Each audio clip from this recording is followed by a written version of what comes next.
Good evening, everybody. Thanks for joining us again on another one of our Safer at Home series. I'm Mark Schmidt, if you don't know. I hope everyone's enjoying these programs. I know I am, and it's been great to have all of you with us as we've been doing this, and that we're able to do this while you're still safe at home, and our speakers are hopefully safe at home or in their office. So I greatly appreciate everyone joining us.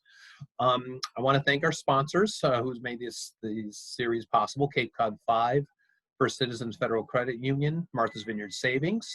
I also want to thank Eight Cousins Bookseller in Falmouth, because they've got copies of all of the books. So we want to make sure we support our local vendors. I want to also make sure that you're also going to our website, because you guys know me, I'm adding more talks all the time. So we're gonna be doing these virtual things for a while now. So and I also have to give a special shout out to my research manager, Meg Costello, because it was actually Meg who was the one that brought this book to my attention. And well, I said, this looks really cool. And Professor Molesky has had the patience of Job, because we've had at least 4 different times when he was supposed to be talking, and every time something seems to come up, and the latest thing is COVID-19. So the fact that he was willing to do this virtually, it was thank you so very much. Mark Molesky is a professor of history over at Seton Hall.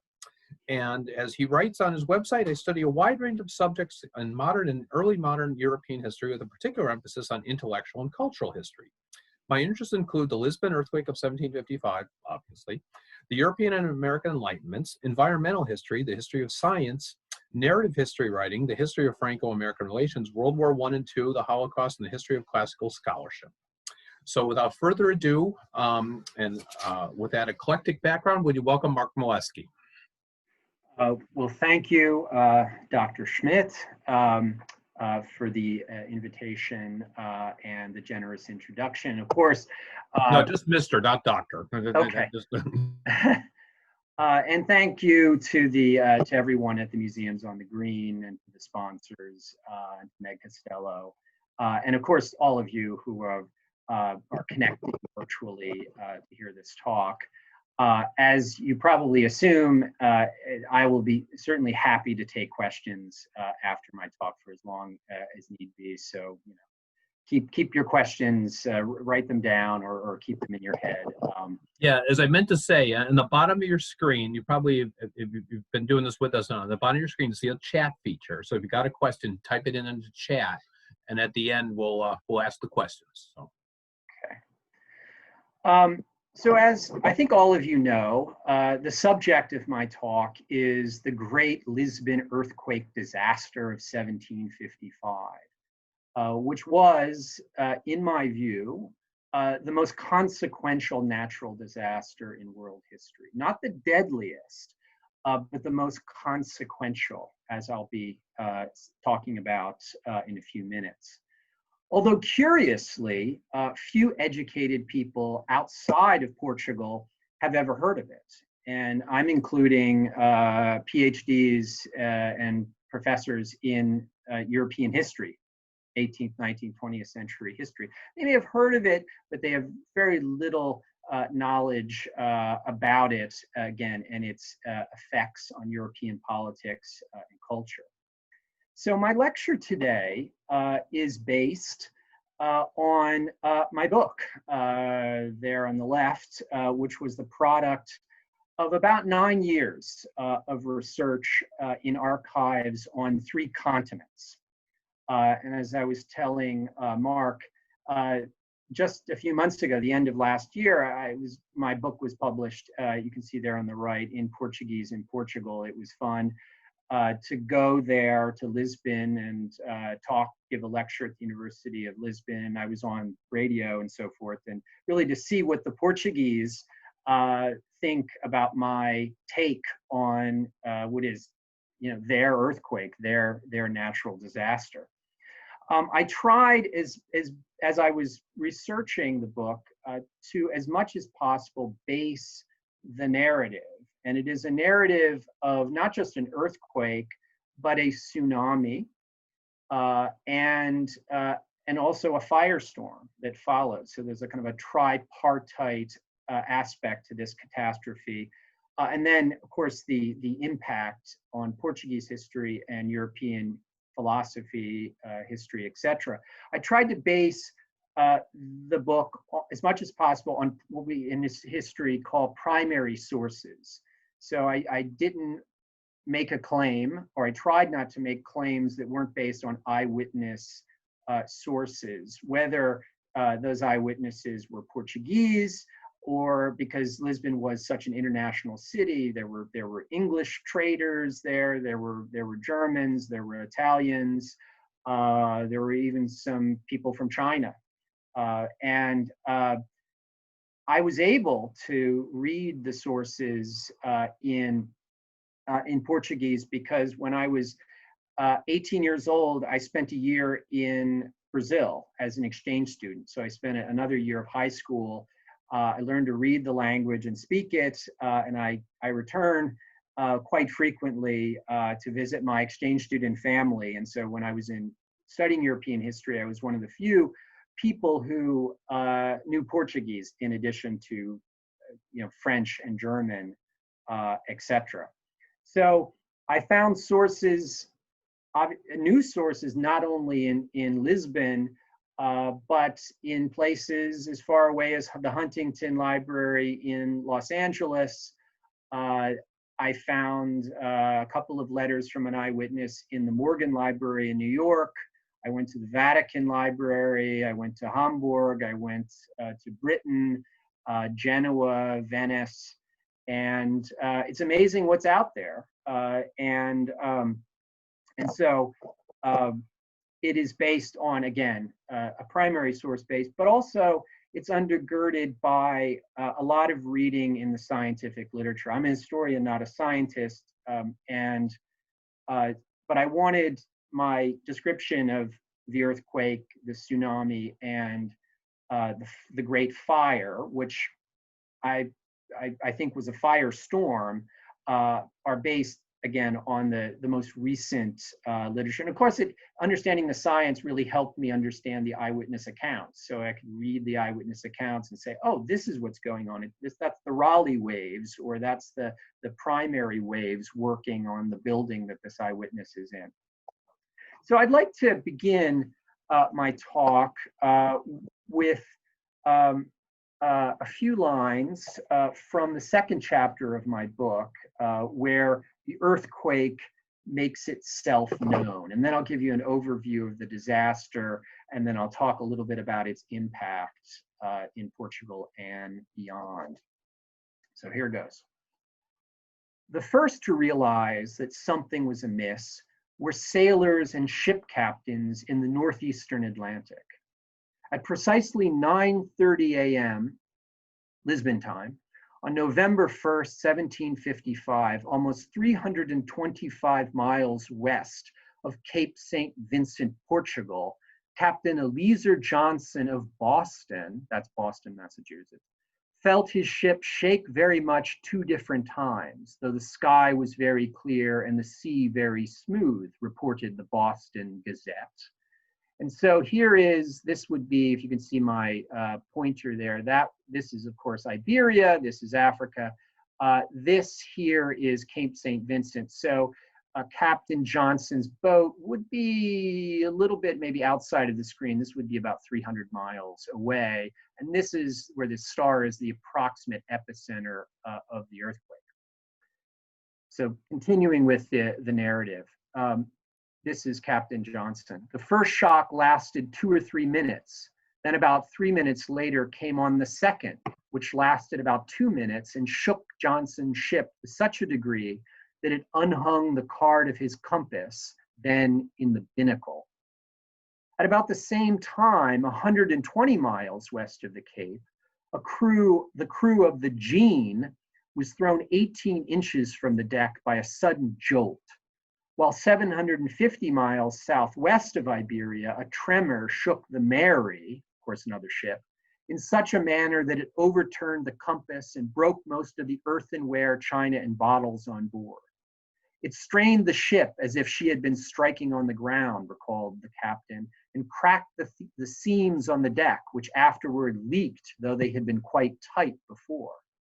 One ship, sailing 310 miles west of Lisbon, had her cabin windows shattered to pieces by a shock, and another vessel experienced such a violent motion that every part seemed to become detached, and pieces of artillery leapt over their carriages. Off Sanlúcar, Spain, so that would be in this area. The Nancy was given such a violent and unexpected shake that the captain initially believed that she had run aground. But after heaving the lead, that is the anchor, he saw that the water had risen upwards of 30 feet in 2 minutes, and that a second anchor fairly swam on the water. While less than 5 miles from the Portuguese coast and about 25 miles south of Lisbon, the Dutch captain of the Hollandois felt a violent tremor at around 9:45 a.m. and saw several large rocks separate themselves from Mount Sesimbra and roll into the sea with a vast and horrid noise, unquote. So, so what I've been describing is not, you might think this was the tsunami smashing into these ships, but almost certainly it wasn't, because you can tell from the timing of these, that these were the first waves, the first seismic waves of the earthquake, the P waves, as they're called, smashing in to the sides of these boats. They didn't sink any of them. They didn't cause an enormous amount of damage, only the kind of damage that I've described.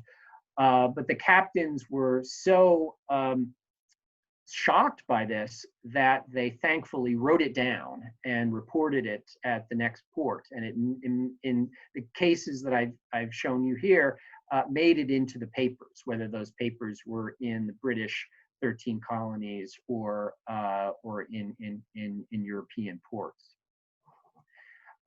So as far as I can tell, well, let me, it all began, let me go back here. As far as I can tell, it all began at around 9:30 a.m. in the morning, again, Lisbon time, when a long dormant fault line, several hundred miles off the Portuguese coast, suddenly exploded across a 150 to 600 kilometer long gash in the ocean floor. Driving upwards like a coiled spring, the energy released was staggering. The equivalent of 475 megatons of TNT, or 32,000 Hiroshima bombs. It was, we think, 3 times as powerful as the volcanic eruption of Krakatoa, and 1,000 times more potent than the devastating Haitian earthquake that you all remember of 2010, in which approximately 160,000 people died. The Lisbon earthquake has been estimated by seismologists to have measured between 8.5 and possibly above 9.1 on the moment magnitude scale, which is very similar to the Richter scale. And so therefore, it was unquestionably one of the most powerful earthquakes in human history. It is the largest ever recorded in the Atlantic Ocean, and the most powerful earthquake to strike or affect the continent of Europe in recorded human history. So in the last 5,000 years to 10,000 years. Over the next 8 to 10 minutes, the fault's hanging wall would surge upwards 2 more times for a total of about, we think, 10 meters from the seabed, each tremor radiating outward from the quake's hypocenter at 3 to 5 kilometers per second. Now, what was the sufficient cause of the Lisbon earthquake? And to understand that, you have to know something about plate tectonics. Of course, no one in the middle of the 18th century did. The 2 sort of culprits were these plates, the Eurasian plate here and the African plate. Again, Eurasian and African. And these continental plates are moving, as all continental plates are. The Eurasian plate is moving eastward at a couple millimeters a year, but also it's moving slightly downward. The African plate is moving westward, and it's also moving slightly sort of counterclockwise. And so both of those plates are coming into contact along this plate boundary, and enormous pressure is building up slowly year after year, and faults, that is breaks in the plates, are being formed off of this plate boundary. And every once in a while, the Earth slips, energy is released, and an earthquake occurs. Here is a map, and here you see Iberia, there's Lisbon, here's Africa, the African plate, Eurasian plate, the mid-Atlantic ridge, and here's this plate boundary, and all of these little dots are historical earthquakes. The larger the dot, you see these orange earthquakes are larger earthquakes. But we're in this area right off of Morocco and Iberia, enormous pressures are building up, therefore enormous, or many, not only enormous earthquakes, but many earthquakes. Here's another map, Iberia, and all these dots are earthquakes. Yet another map, which gives you a sense of how many different fault lines and how complicated the geography of the seabed off of Morocco and Iberia. And one of the interesting things about the Lisbon earthquake is seismologists do not agree on which fault caused the Lisbon earthquake. There are a number of different candidates, and they put it, again, approximately here. It might have been the Marquês de Pombal fault. It might have been this horseshoe thrust fault here, or it could have been a fault line that has not been discovered yet. And so this is, you see it in the literature, this is an enormously interesting debate that is sort of raging among geologists and seismologists today about, again, where exactly was the epicenter. And of course, it's very important. It's not just of scholarly interest, because earthquakes do generally repeat. The bigger the earthquake, the longer time it will take for it to repeat. But an earthquake the size of the Lisbon earthquake would do enormous damage, as you can imagine, especially if there's a tsunami of the size there was in 1755. And the amount of people who in the summer find themselves in these resorts, for example, along the Algarve here in southern Portugal, where in the mid 18th century, these were tiny fishing villages, which were not particularly populated in early November. The fishing season has ended. So there's kind of a rush on to figure out where the earthquake actually began, what its origins were. After the third tremor ended, the tremors went across the European continent. Tremors were reported as far away as Sweden, Norway, Ireland, northern Italy, and going south, the island of Cape Verde and the Azores Islands in the middle of the Atlantic. While across the sort of wide arc of northern and central Europe, strange agitations of the water were observed in ponds, inland lakes, streams, springs, fjords, and canals. And many seismologists have theorized that the Lisbon earthquake began with 3 tremors, but it was almost certainly a multi-fault event. In other words, the earthquake triggered other faults throughout Europe. And if you read the newspapers, as I did in England and in France and Spain, and again across Central Europe, you'll see that it takes about 2 months in many of these areas for the news of the Lisbon earthquake, but they are already reporting the fact that rivers change direction, waters, fish ponds slosh back and forth in strange ways. They didn't know how to interpret it. They didn't know exactly what was going on. But then finally, when the Lisbon earthquake news came, some people put sort of 2 and 2 together.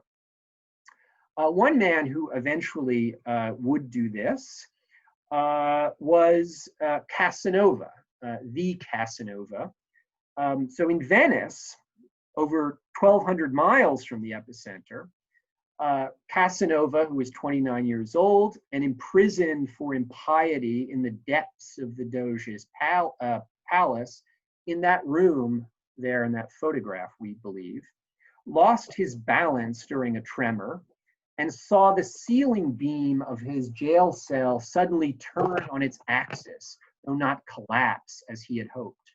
When the shaking returned, he would cheer it on with mounting excitement. And this comes from his very famous multi-volume autobiography. Another, great God, but stronger, he cried. Although delighted when many weeks later he realized that he had experienced the shock, as he put it, that had flattened Lisbon, he was at the same time despondent that it had not deposited him, quote, safe, sound, and free on the Piazza di San Marco. It was thus, Casanova wrote, that I began to go mad. Now, not all parts of Europe experienced the earthquake.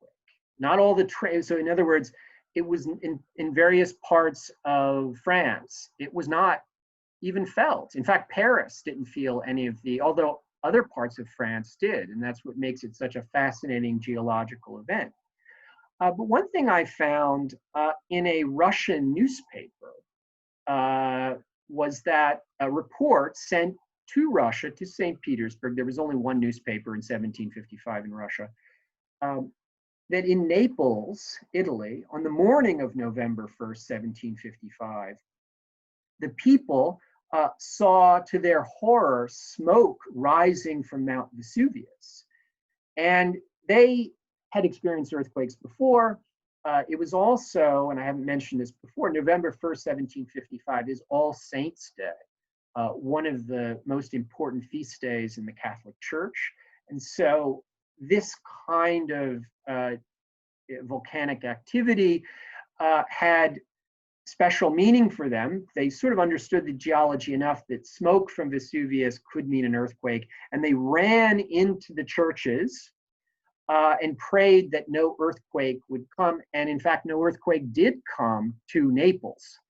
But of course, and I've talked to seismologists about this, and they can't explain it, but they think that there was some connection there somehow. Because again, tremors were felt in other parts of Italy, and the smoke coming out of Vesuvius, they said almost certainly there was some connection. But it's really hard to tell, especially because we're dealing with an event over 250 years ago. Now, the Lisbon earthquake, although it was felt and was physically influenced other parts of Europe and certainly of Africa, is called the Lisbon earthquake because it did the most damage in Lisbon and it killed the most people there. It also did an enormous amount of damage along the Moroccan coast, both the earthquake and the tsunami. But I've looked at the sources there. The sources unfortunately aren't particularly good. They give numbers like 5,000 people died, but they're not exact. And they're written in languages I can read. I cannot read Arabic. Someone needs to go dig into the archives of Morocco and figure out whether there are better sources in Arabic. That's a project for someone else. So we can't say exactly how many died there, but but we do know with some certainty how many people died in Lisbon. Now, Lisbon in 1755 was not the sort of European backwater that it is today.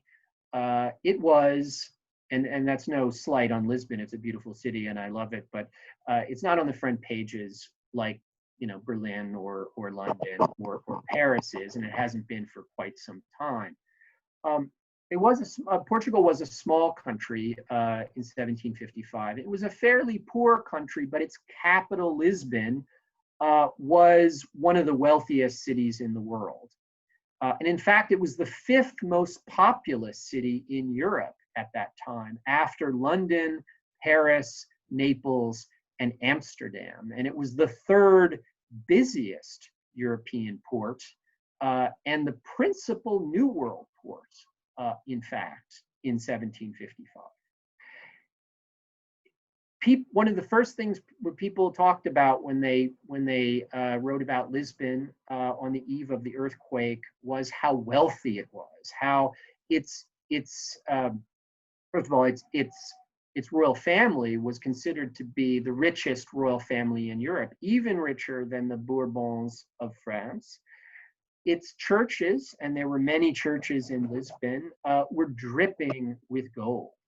And this gold, well, here's another picture of Lisbon, a picture or two. This is the center, this is the Palacio Real, this is the royal palace, along the Tagus River. So if you go in this direction, you'd go a few miles, you'd be out into the Atlantic. So a major port, and the customs houses, the India House is here, and sort of right behind us from this vantage point would be the main customs house. So this gold, you might be hearing this sound behind me. It's 7 o'clock, and in New York, they pound on pots outside of windows for our health workers, and I would be doing that if it wasn't for this talk. So that's what you're hearing in the background.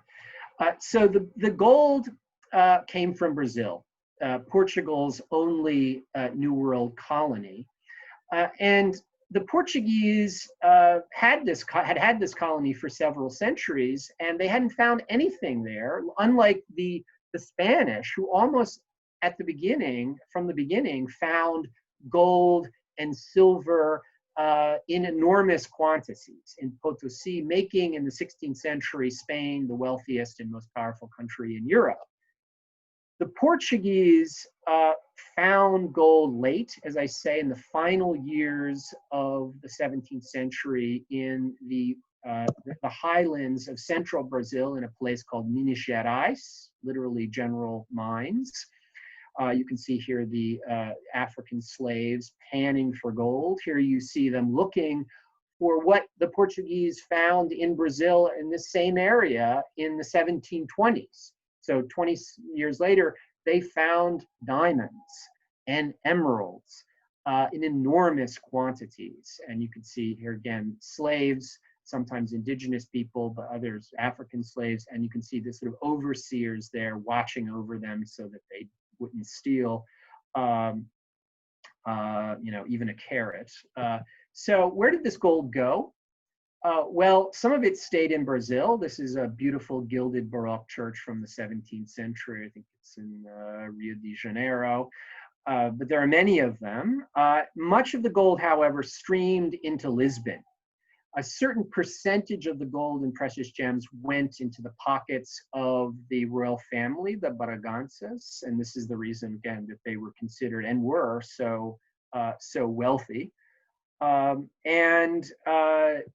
is a couple of chapels from the church, the Jesuit church of São Roque in Portugal. São Roque was one of the few churches near the center of Lisbon that actually survived. So to get a sense of the great riches, ecclesiastical riches, you can go to São Roque and see chapel after chapel. The one on the right was the chapel of São João Batista, and it was considered to be the most opulent chapel in the world, or at least in Europe. It was built for the Portuguese king in Italy, and then sent piece by piece to Lisbon. And thankfully, again, it was the facade of that church fell off, but thankfully the roof did not collapse as it did for many of the churches.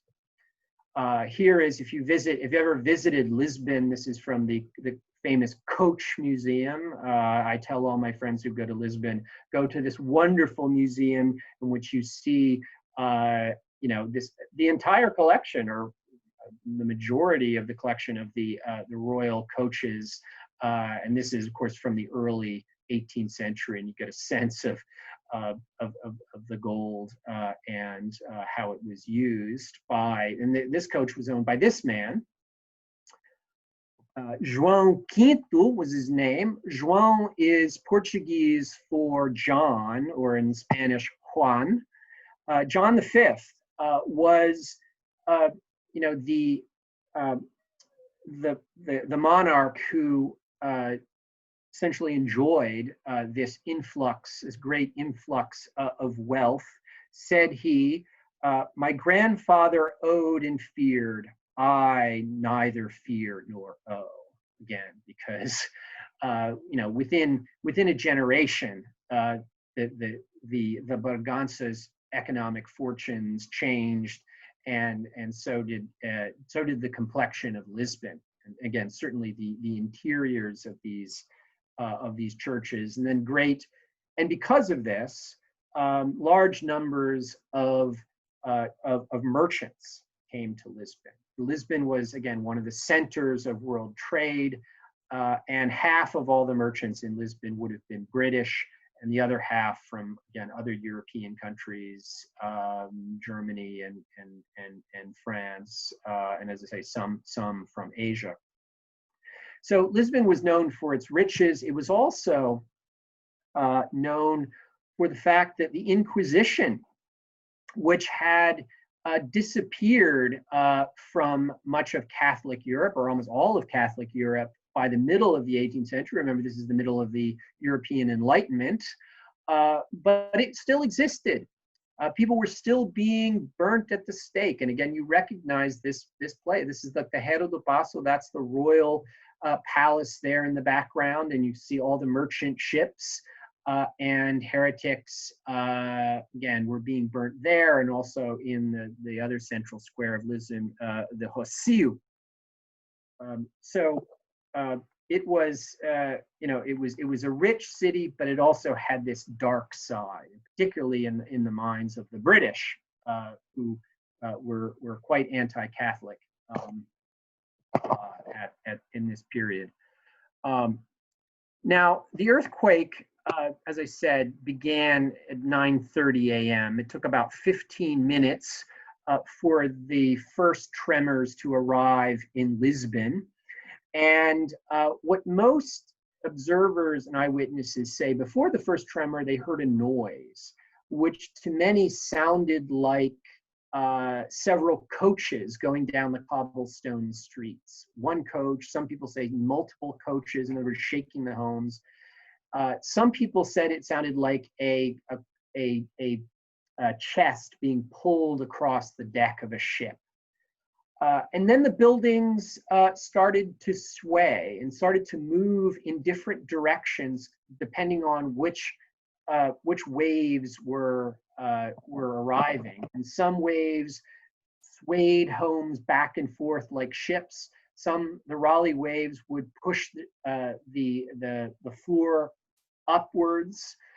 So there were vertical and there were horizontal pressures on homes.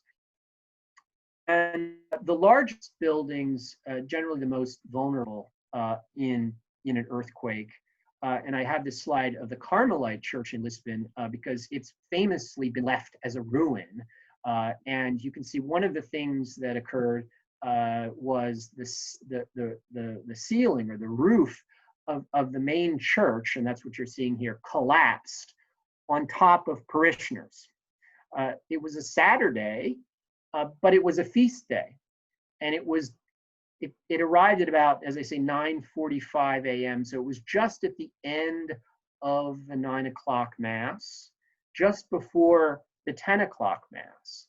And so many people who were at the 9 o'clock mass, and the population of Lisbon had swelled because of the feast day. People from villages around Alentejo, etc., came into the city, which I think knocked the death numbers, the casualty numbers up.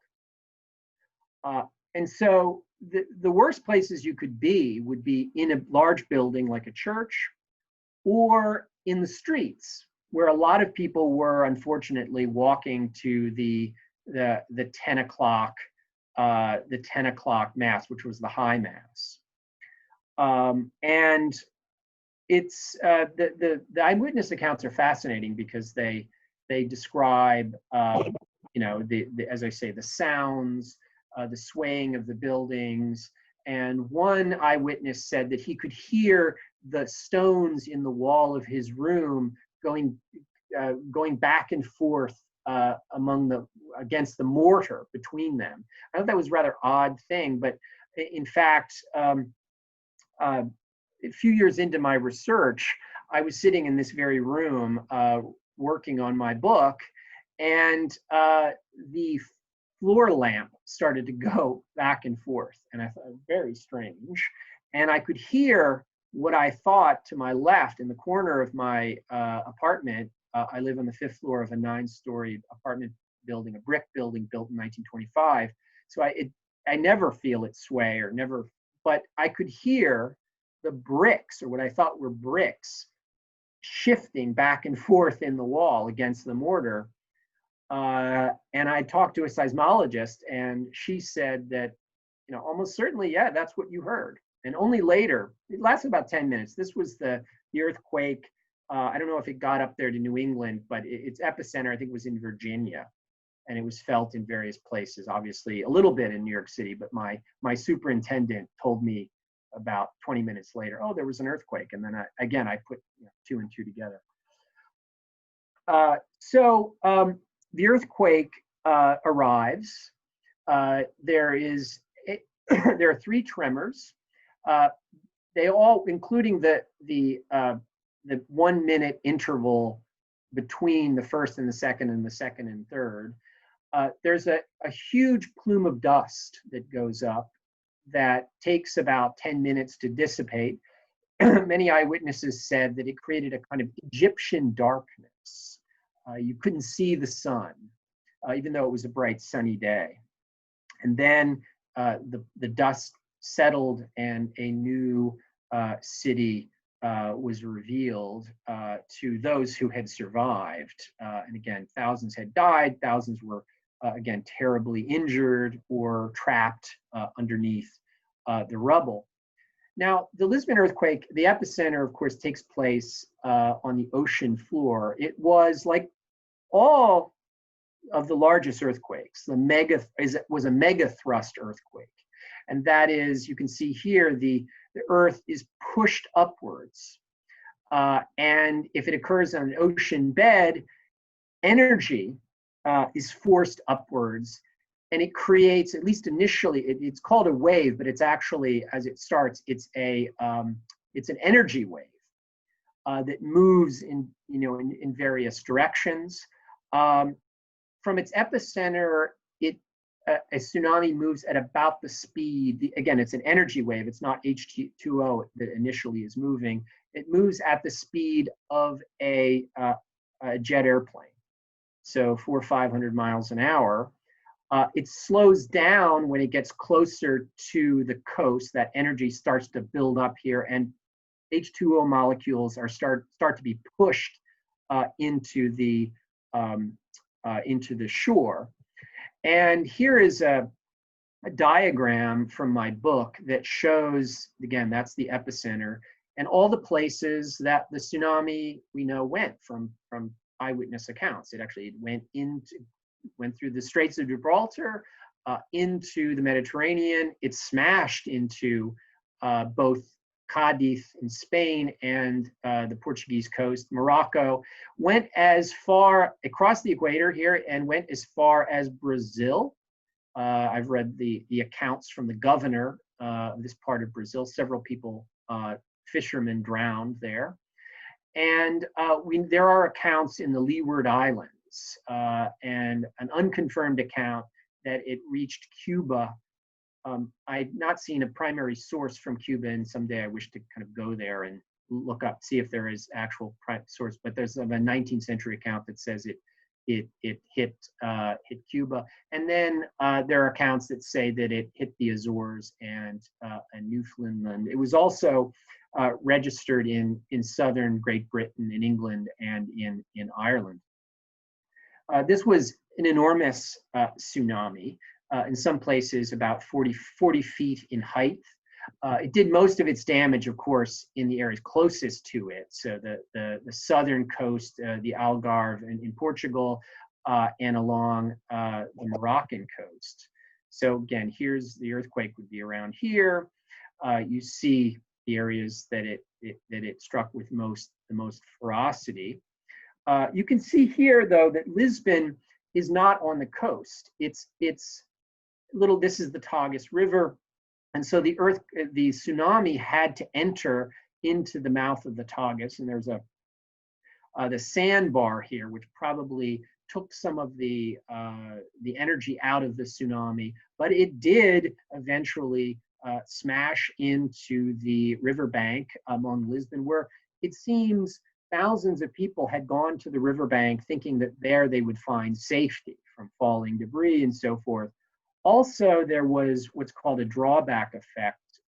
The water of the Tagus drew back, and maybe people ran out into the river to find fish or shellfish or something that was revealed by this drawback. It's the same idea when you go to the beach and you see a wave, and just as it's breaking, if you look at the base of the wave, you know how the water is pulled back into the base of the wave. It's exactly the same idea, except tsunamis are waves that are several miles long. And so the drawback effect lasts actually many, many minutes. I mean, you probably saw that in the Andaman earthquake and tsunami in 2004. You saw when the ocean was being pulled back.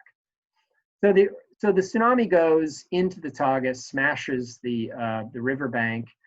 And so here you see a before and after. These are 18th century German prints.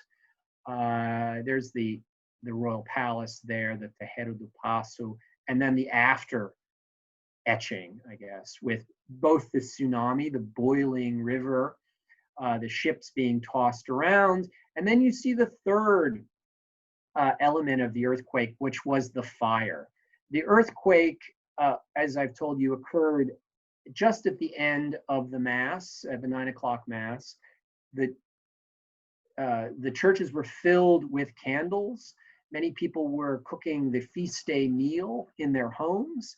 And so when these structures collapsed, fires began throughout the city. And these hundreds of fires, it seems, coalesced into a very large fire that I believe actually became a firestorm. In an article that I published a few years before the book came out, I make this claim. A firestorm is a fire that becomes so powerful and so hot that it actually creates its own wind system. It sucks oxygen into it, and it can last for days. And the Lisbon, this fire lasted for over a week, I think, as a firestorm. And in fact, little fires were still reported over a month and a half later into mid-December. In a way that fires were still burning in Ground Zero in downtown Manhattan in 2001. Somewhat similar, again, idea. So here's another etching of the three: the earthquake, the tsunami, and the firestorm. One of the reasons that the earthquake caused so much damage is that Lisbon at its center is a kind of a bowl. And this is taken from the hill of St. George on the castle, and you can see at the center it's this kind of carved out area that's actually landfill. This 2,000 years ago, when Julius Caesar visited Lisbon, this would have been a cove. And over 2,000 years, it was filled in. And so underneath it is sand, and sand magnifies earthquake tremors. And those earthquake tremors meant that this Baixa area, meaning low-lying area, was where most of the earthquake damage occurred. And these kinds of valleys, or these kinds of areas which are kind of carved out areas, whether in nature or in a city, are perfect places for firestorms. And so this central area here was where the firestorm occurred. And here's a map. So this is the royal palace here. This is that royal square along the Tagus River here, the River Tejo. And so here is the area where the fire occurred along this dotted line. So the Baixa right here is where most of the damage was done. The tsunami only went to about this depth, although a lot of Lisboetas, people from Lisbon, think that it overcame the Baixa, but there's no record of that. And the one thing about the firestorm, is it did more physical damage than the earthquake itself. Obviously, the earthquake caused it, but if it had not occurred, lots of people would have survived. Lots of material wealth would not have been ultimately destroyed. And so this earthquake was, and this is a painting by an eyewitness, a very famous painting that's in the National Art Museum in Lisbon. It's enormous, beautiful painting that gives you a really kind of a panorama of how Lisboetas felt about the earthquake. So you see a woman here being rescued by a man in the rubble. You see various injured people here in the foreground. You see kind of classical figures in various states of undress. So it occurs in the morning. A lot of people ran outside without their clothes on, or with their night clothes on.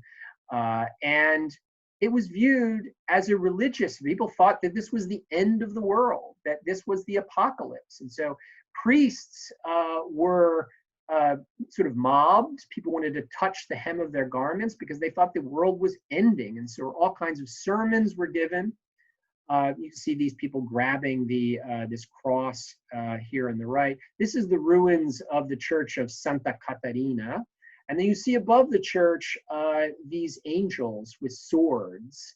Again, because it had happened during Mass on a feast day, it was interpreted, at least at the time, as an event which had, again, enormous sort of otherworldly meaning. So real quickly, here's some famous. This is the main cathedral in Lisbon. This was done about 2 years after the event. So people who survived went into the outskirts of the city. There aren't any more, but there were fields, and they built little huts. First of all, tents, and then little wooden huts, where they lived for many years in some cases. And two people who lived in a very opulent wooden hut were the king and queen of Portugal, who barely escaped the earthquake. They were not in their royal palace down in the center by the Tagus. They were in Ajuda, or farther out in one of their other palaces. They and their daughters survived, but Joseph I, José I, it is said, was so afraid of going into a house. He never went into a house that had a stone ceiling to it, or it was made of stone. And so for his entire life, his palace was made of, again, of wood. The king was rather shook up by this event, perhaps not as traumatized as some historians say he was, but he leaned heavily on this man, the Marquis de Pombal, one of the most important figures, I think, in mid-18th century history, modern European history in general, but he's not that well known, again, outside of Portugal, although he should be. He was at the time a Secretary of State. And he was at his home in the city, which was not destroyed by the earthquake. And he got on a horse and he went to the king's side. And he began giving orders to protect and save the city. And the king, over the next few weeks, he becomes the indispensable man. And over the next few months and into a few years, he becomes sort of a de facto dictator of Portugal. Now, everything he did, the king signed off on, but it was Pombal, again, in charge as the indispensable man. He was an interesting figure. He had, I'm ambivalent somewhat about him. He was a man of the Enlightenment. He did not believe that the earthquake had been sent by God to castigate the Portuguese for their sins, as many of the preachers were saying. He believed that it was a natural event. On the other hand, he believed that the Inquisition should be ended. On the other hand, he used his powers to go after his enemies, which would be in the church and also among the high aristocracy. And so there were massacres, public massacres that in some ways were even more gruesome than the Inquisition, massacres of the Inquisition, that he ended. So he was the man, he's very well known in Portugal, essentially is the man who rebuilt Lisbon. So here's a map of Lisbon. Here's the Paço da Ribeira, which was the royal palace. There's the Paço do Comércio that we saw along the river. And the kind of medieval warren of streets that were the Baixa. Well, he came up with a plan with various military engineers to redo the city, remake the city, reconstruct the city along, very rational lines. He wanted the city to be a modern merchant center, and it was rebuilt. And if you do visit the Baixa, if you're walking from the Terreiro do Paço, now called the Praça do Comércio, to the Rocio, you can walk in a straight line because of Pombal's efforts. The buildings in this area that were rebuilt using the latest anti-earthquake technology. This is the Gaiola Pombolina, which is the Pombal cage, which is meant, you can see these crosses here, are meant to keep the walls of the building intact if a large earthquake, and it's actually worked. I mean, there hasn't been an earthquake since then as strong as the 1755 one, but most of those Pombaline church or buildings do stand today. So here's that central square that I've been showing you.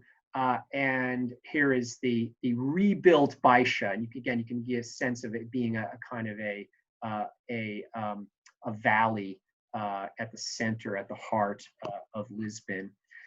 Now, I guess we're sort of running maybe out of time. Maybe I have a couple more minutes, but I'll take questions as well. I don't want to be too long. Some interesting things about the Lisbon earthquake is the recovery effort. It was, I think, the first international relief effort ever mounted. The close ally of Portugal was England, and they sent dozens of ships to Lisbon filled with money and food and shoes and tools and wood. And we actually have the records of the prime minister meeting with various worthies in Newcastle House in Lisbon. And it was by order of the king, George II, to do this. And these ships did arrive and did provide aid for survivors, both British survivors and the Portuguese. The Hamburg merchants, well, by the way, the Hamburg merchants were sent 4 ships. And I went to Hamburg to see the ship manifests. They sent wood, they sent tools, they sent barrels of nails, and even some Rhine wine and honey for the king. I just jumped over this. This was the public execution of the Távoras. We talked about Pombal going after his enemies in the aristocracy. The Távoras, after the Braganças, were the most powerful Portuguese family. And here you see, these are the creme de la creme of the nobility in Portugal. And one of them was the Duke of Aveiro. and men and women broken on the rack, sliced up, and in public. A horrendous thing that actually shocked Europeans almost more than the Inquisition.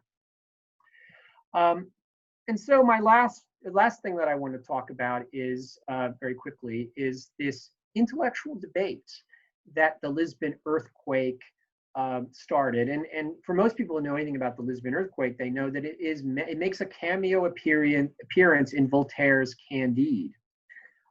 And one of the things that in this debate was arguably the most significant of the entire European Enlightenment.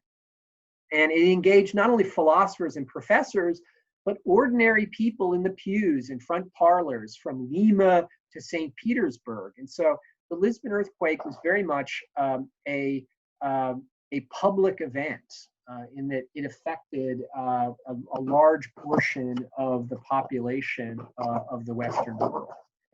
And so the question was, for those who believed in God, why had God done this? Why had God sent the earthquake to kill all of these innocent people? Most people thought they were innocent. Of course, they were papists. They were carrying out the Inquisition, and so there's some of that. But also the philosophers, the philosophes, had a problem with the earthquake because they couldn't square it with their faith in nature. Remember, by the end, our founding fathers were concerned with natural rights and natural laws.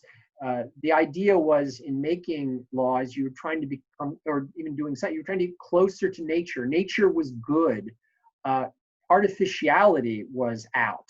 And so here you have a natural event causing great damage. There's nothing good that will come out of it, or at least some people argued. And so this debate engaged, you could argue, the three greatest philosophers of the 18th century.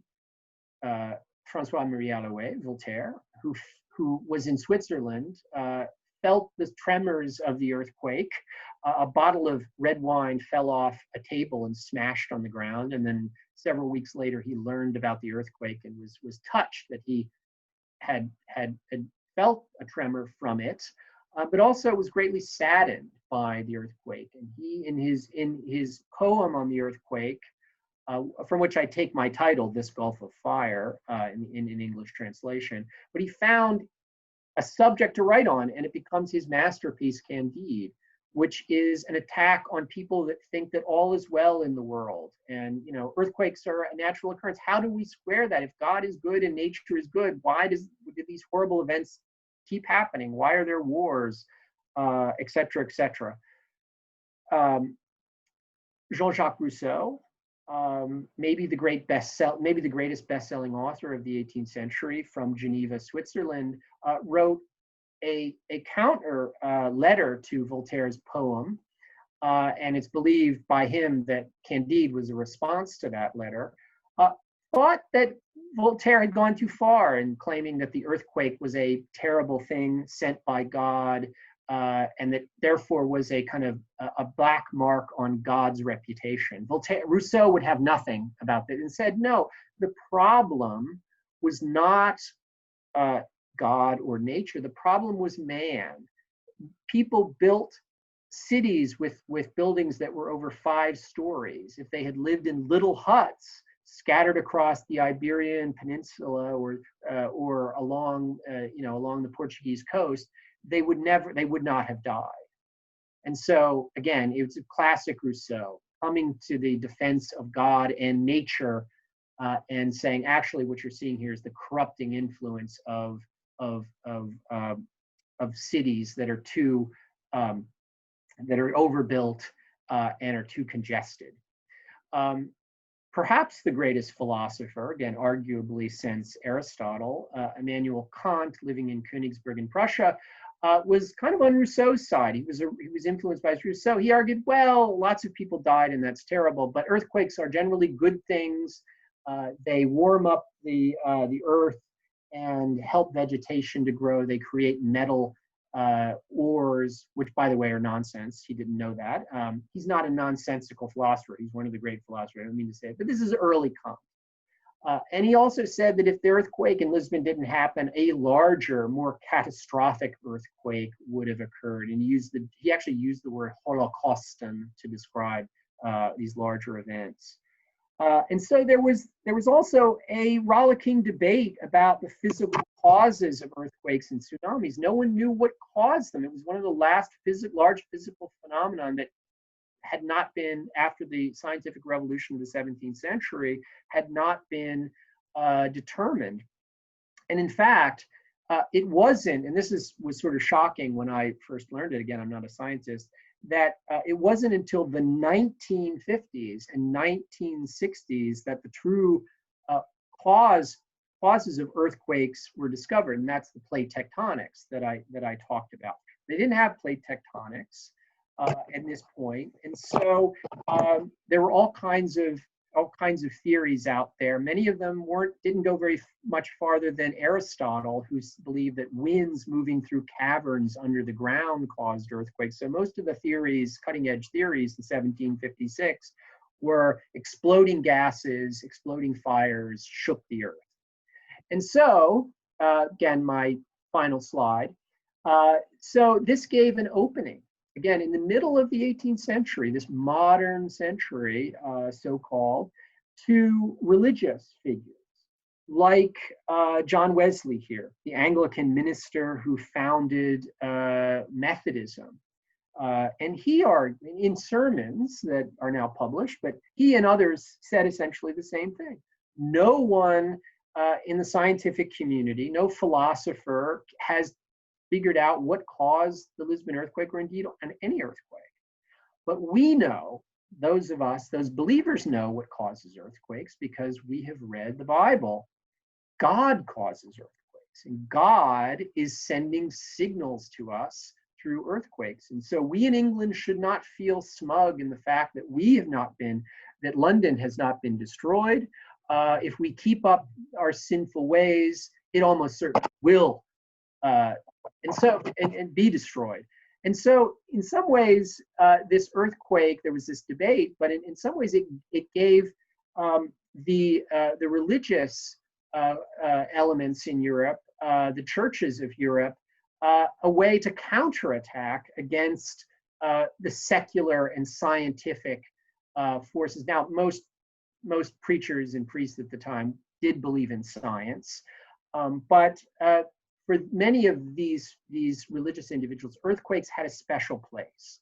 Maybe, storms are caused by physical phenomena, but earthquakes, yes, caused by physical phenomena, but it is God that is behind it. And so, in the end of my analysis, the Lisbon earthquake reveals not so much the beginnings of modernity, but the persistence in the middle of the 18th century, in the middle again of the Enlightenment, of a pre-modern mindset. So thank you very much. I went over a little bit, but I'm happy to take questions if you have any. Thank you very much for that. Questions have been coming in, not to fret. First of all, I think we all have read Candide, and I think that's where, if any of us knew about this, that's why we knew about it. And because of that, why don't we know more about it, for one? And in incorporating one of the questions too, it sounds like you did an incredible amount of research in many places. How did you know where to look for primary sources? You mentioned the Huntington, etc. Yeah, okay. Well, I'll answer the first question, or I'll try to answer the first question, and then if I can remember the second, but remind me if you.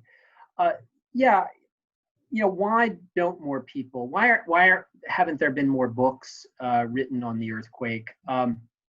Certainly,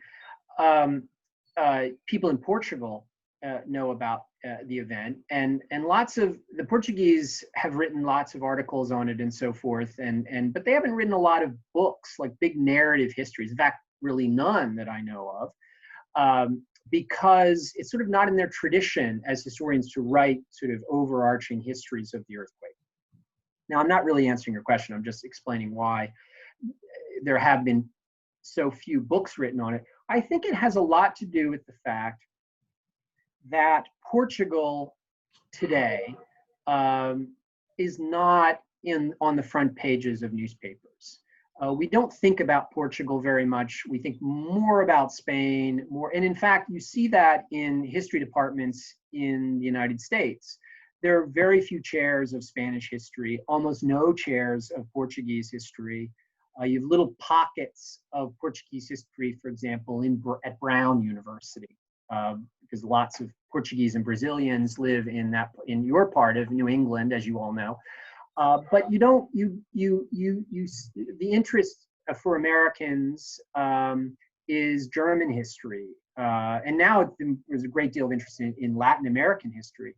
So it has everything to do, I think, with the fact that the only thing we know about Portugal is, Vasco da Gama, and it comes up in a world history course.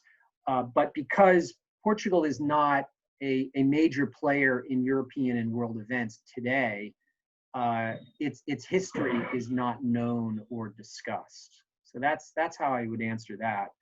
The second question, how did I know where to look?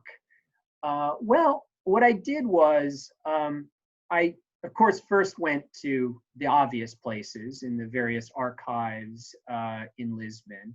But then you, as a historian, you're kind of like a detective. You have to think, okay, and you have to think about paper trails. So if there are survivors, who was in Lisbon at this time? So who would have been writing things down? So it would have been members of the church. So where would their writings be? Where would you find those writings? In fact, a lot of those things are not in the hands of the church. They're now in secular collections, city collections. And then I tried to figure out, well, there was a diplomatic presence and a presence of merchants in Lisbon, and that's clear. And so I knew there's merchants from Genoa. So the letters would have gone from Lisbon to Genoa, where they are today. So I sort of followed where I thought the paper trail was. I had no idea that I would find something in the Huntington Library, but I had a sense that something would be there. The Morgan Library is only a couple of subway stops away from where I am, and so I thought I'd give it a shot. And I found actually 3 letters from a young man from Switzerland who was staying with the Dutch ambassador, and so it adds a couple of lines to my large book, but it was in some ways it was well worth it. We know that there was there were these. For example, there's a British ambassador in Lisbon, and so therefore there is going to be a back and forth between Portugal and Whitehall. And so what I did is I went to the National Archives. I looked at the diplomatic book on Portugal. It's a leather-bound book. It says Portugal on it. And you just open it up, and it's all the letters that were written. So they made copies of letters that went to Portugal and letters that came back from the ambassador and the consul. So there were 2. There was an ambassador and then his underling. So it's you sort of have to know what kind. And then I have a chapter where in some ways it's my favorite chapter. I spent way too much time on it, but about how the news of the Lisbon earthquake came from Lisbon and went across not only the Atlantic, but of course across the European continent. So I said, well, it's probably in the newspapers, but which countries had newspapers? As I said, Russia only had 1 newspaper. And I'd never seen anyone talk about the Russian response to the earthquake. And so I found, I think it was, well, the dean of my library at Seton Hall found the St. Petersburg Vedomosti, they're in a copy of it on microfilm at Stanford. And they sent it to the library in Lisbon, at Seton Hall. I do not read Russian, but I taught myself to identify Lisbon, Portugal, And I looked to where I thought in the dates where I think there would be an article on the earthquake, and I made copies of what I thought. And then I took it to my colleague who was born in St. Petersburg, whose office is right next door to mine, and I handed it to him and said, can you read this? Is this about the earthquake? And he said, yes. And so he translated that for me. And I also got some letters in Russian from, I'm rambling here, but for example, I was in Berlin and I thought, well, Frederick the Great was alive at this time. He was certainly interested in what would happen in Lisbon. And sure enough, there were letters from Frederick the Great to his various ambassadors asking them, tell me what's going on in Lisbon. Tell me what the economic impact is going to be. Tell me if this is going to mean the collapse of banks in London. And so I found a lot of things. And if my publisher would have let me go on and on, the book would never have been published, but I probably would have found a few other interesting things. So that's my long answer to that very interesting question. Hopefully that suffices. All right. Can you repeat again how and why did the earthquake cause a fire? And might stores of whale oil, olive oil, or something similar enhance the conflagration? Yes, that's a very good question. So the earthquake struck at 9:45 a.m. On this feast day. So people were either in church or going to church, or perhaps if they had a maid, cooking the feast day meal that would be eaten in the afternoon. So all of the churches were filled with candles. Most of the homes, the ovens were going full blast. And because many of these churches and structures collapsed, fires began. There are in the eyewitness accounts, people talk about, I haven't heard whale oil. That's whether there was whale oil, there probably was. But they do mention oils being caught on fire. Tapestries were caught on fire. And then the fire, of course, because it eventually became firestorm, there was all kinds of ash in the air, and that ash, I mean, you've seen in California how some of them are set by people, but you can see how those fires, how quickly they move, and then how ash can fall on a roof of a building and a fire can start very, very quickly. So apparently, it was the collapsing of the buildings. We know several churches specifically where the fire started, but lots of all the other smaller palaces and homes fired. And then many of these fires, the fires coalesced. We learned from the eyewitness accounts into a large conflagration. So I almost certainly about the whale oil, but certainly oils that you would find in churches and so forth added to the combustibility of this firestorm. So thank you for that.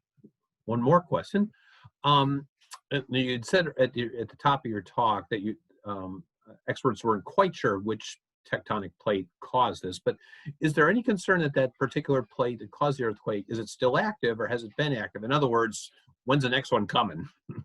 Right. No, very good question. I didn't really make that clear. The answer is yes. That they don't know, again, which fault it is. I mean, there's some prime contenders, and in fact, I've seen a simulation. They can do simulations of faults where, and if it's on the ocean bed, that where a tsunami, what direction the tsunami would go. And there's one fault that they did a simulation, and the direction of the tsunami waves was very close to what the Lisbon earthquake produced. So maybe that is maybe at the top of the list of the potential faults. So to answer the question, seismologists are very concerned that a fault that produced such a large earthquake is still potentially active. From what I've read in the literature, larger earthquakes occur much less frequently, thank God, than I think I read somewhere that there's about 1 million earthquakes on Earth every year, and only about half of those are potentially felt by human beings. So most earthquakes are very, very tiny, and then and as they get more and more powerful, they get rarer and rarer. An earthquake this size potentially could repeat, and again, this is what I've read, possibly every 500 to 1,000 to maybe even every 2,000 years. But those are guesses by scientists. And so it is very important for seismologists to really identify what fault it is, so they can perhaps make a prediction about a future seismic event. But they do think, I think in the literature, they were saying, yeah, this fault will someday create another large earthquake, but it's probably not imminent, and no one has claimed that. They think there's still a few 100 years to go, if not 1,000 years to go. Thankfully, if that's right. Right. I want to thank you for doing this tonight. I want to thank everyone for joining us tonight. This has been fascinating. Again, I want to thank Meg Costello for alerting me to this one, so all the kudos go to her. Thank you, Dr. Molesky, for doing this. Thank you, everybody, for joining us. Our next talk is Tuesday at 3 o'clock. So stay safe, everybody. Again, Dr. Molesky, thanks so very much for doing this. Yes, thanks all of you for coming and virtually, and again, stay safe. Thank you. Good night, everybody.